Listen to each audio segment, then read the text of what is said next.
Jujurly gue nggak tahu kenapa gue tiba-tiba bahas beginian karena dari judul aja ya, harusnya kita udah tahu mana yang lebih seru. Tapi seperti kasus fans F1 zaman now pada umumnya, apapun bisa diperdebatkan, bahkan hal-hal simpel pun seperti menyemprot champagne aja diperdebatkan.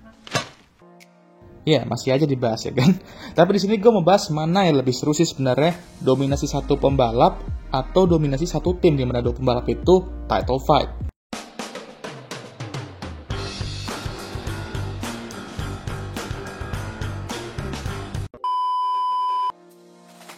Nah, di sini gue mau pakai case musim 2023 dan musim 2025 sekarang. Karena ya cocok sama topik perdebatan kita hari ini.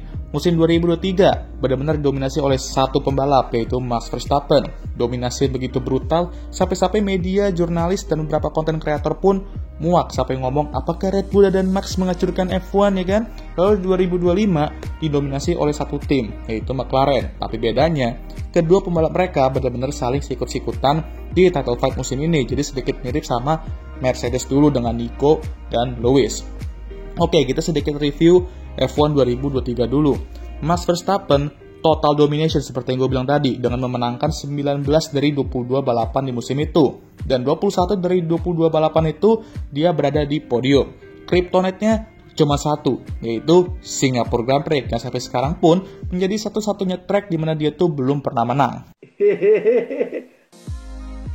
Namun yang bikin seru musim itu ialah awalnya Checo bisa nantangin dengan meraih 2 kemenangan di 4 balapan pertama. Bisa nantangin Max tuh di 4 balapan pertama.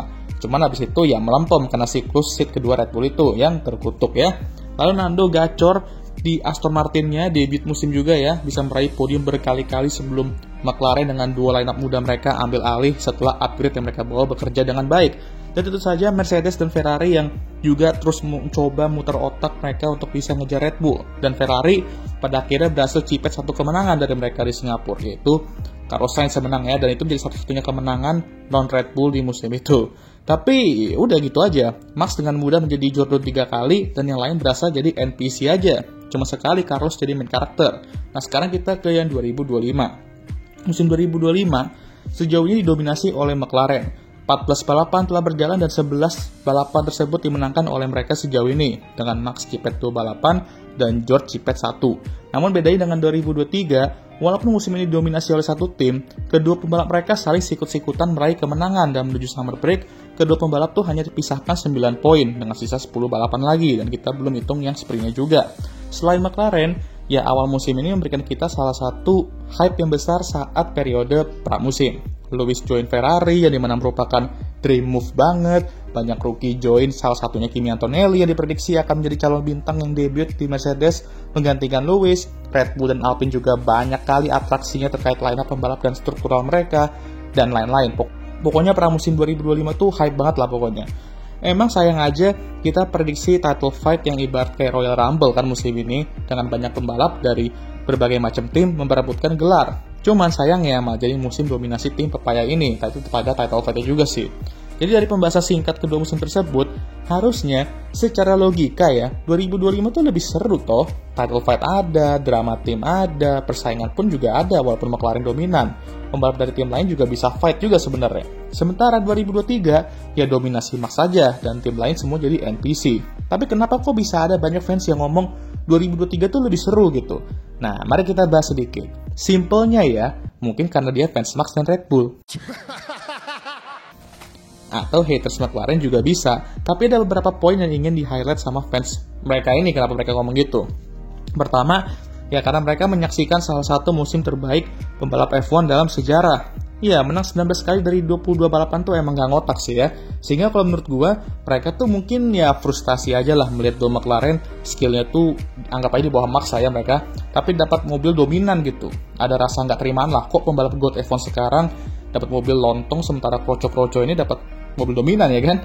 Gak fair gitu kata mereka. Well, welcome to F1 Up. Sesuai dengan teori Saipul 2020, di mana kalau pembalap mau sukses, mereka nggak bisa menang atau juara. Mau segede apapun talenta mereka tanpa tim yang ideal.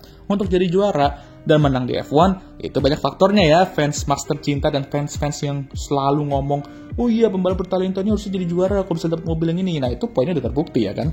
Lama-lama fans Max ini udah mulai kayak Code 44 deh kelakuannya ya. Tapi poinnya sebelumnya gue setuju kalau kita bahas soal musim luar biasa dari pembalap atau tim, mungkin gak ada yang segacor Red Bull atau Max lebih tepatnya di 2023. Cuman kalau dari aspek keseruan, ini benar-benar mimpi buruk sih. Kalau bicarain balapannya sih ada lah beberapa yang seru dan dramatik, tapi nggak banyak lah. Bahkan 2023 nggak ada balapan yang gue berikan 5 star gitu. Jadi benar-benar musim yang kalau kita bicarakan setelah berapa tahun ya bakal lebih diingat sebagai salah satu musim dominasi terngeri dalam sejarah F1. Bukan karena keseruannya kayak 2021 di mana title fight panas. Nah, balik ke 2025. Kaum fans itu juga ngomong kalau dominasi Max tuh padahal nggak separah dominasi McLaren sekarang. Parah ini maksudnya kayak gimana dulu? Kalau parah karena McLaren berapa kali nggak bisa manfaatin mobil dominan untuk menang mudah atau mereka strateginya kurang, ya oke lah, itu beberapa kali emang kayak gitu. Cuma untuk parah dari aspek kesangaran, ya mana ada, ini lebih parah coy. 2023 tuh jauh lebih parah dan bahkan itu tipe dominasi yang belum pernah dilihat F1 sebelumnya loh. Emang kocak kadang fans-fans ini ya. Oke, balik ke 2025. Musim masih terus berlanjut sampai Desember nanti. Dan semoga aja title fight terus memanas. Intinya sejauh ini 2025 mungkin bukan title fight yang kita tuh harapin awalnya. Tapi title fight tetap title fight. Secara keseruan, emang title fight dua McLaren ini rada anyep dikit. Karena ya dua-duanya sekaligus McLaren mencoba untuk tidak membuat hubungan keduanya itu retak. Jadi mereka ingin bersaing secara sehat, nggak ada retak-retakan. Kalau ada cekcokan pun ya saling dibahas dan saling mengerti situasi satu sama lain setelah balapan. Ya wajar, ingat teori Cartoon 2021, di mana adrenalin itu merupakan lawan yang susah untuk dikalahkan dan setiap pembalap pun juga punya caranya masing-masing dalam menghadapi adrenalin tersebut. Jadi secara mindset mereka udah cukup dewasa dan lucu juga mengingat umur mereka tuh ya masih di pertengahan 20-an lah. Dan biasanya di usia tuh emosi mereka bisa meledak kapan aja, apalagi kalau title fight. Sejauh ini gue cukup enjoy title fight mereka berdua karena masih ketat dan juga berkali-kali mereka berduel on track. Ini yang kita perlukan sebenarnya. Gak perlu banyak drama banget lah sampai hubungan mereka tuh hancur total, lalu juga jadi panas juga dan sampai pasang penghalang di garasi mereka. Kayak siapa tuh? Dan ini ngomong dari perspektif gue juga BTW ya. Kalau kalian beda perspektif ya udah bebas gitu.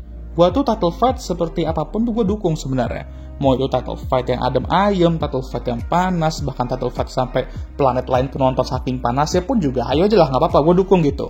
Title fight is title fight. Dan pada akhirnya gue akan lebih prefer musim kayak 2025 ini dibandingkan musim dominasi satu pembalap kayak Max di 2023. Musim Max 2023 tuh lebih disalut aja lah karena emang OP lah di situ dia kan. Tapi untuk musim kayak 2025 ini gue lebih enjoy lah. Yang bikin gue nggak enjoy tuh ya liat fans mereka aja tuh yang kalau misal si Lando menang dan Oscar kalah dibilang disabotase lah, dianak kemasin lah, apalah, dan begitu juga sebaliknya ya.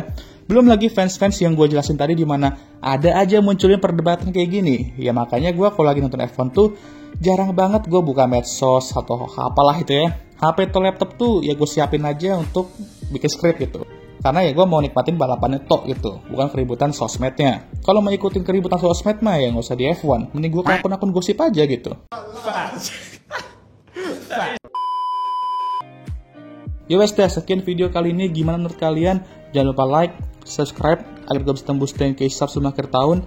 Share video ini dan jangan lupa juga untuk menyalakan lonceng notifikasi agar kalian semua tahu ketika gue ngupload video baru.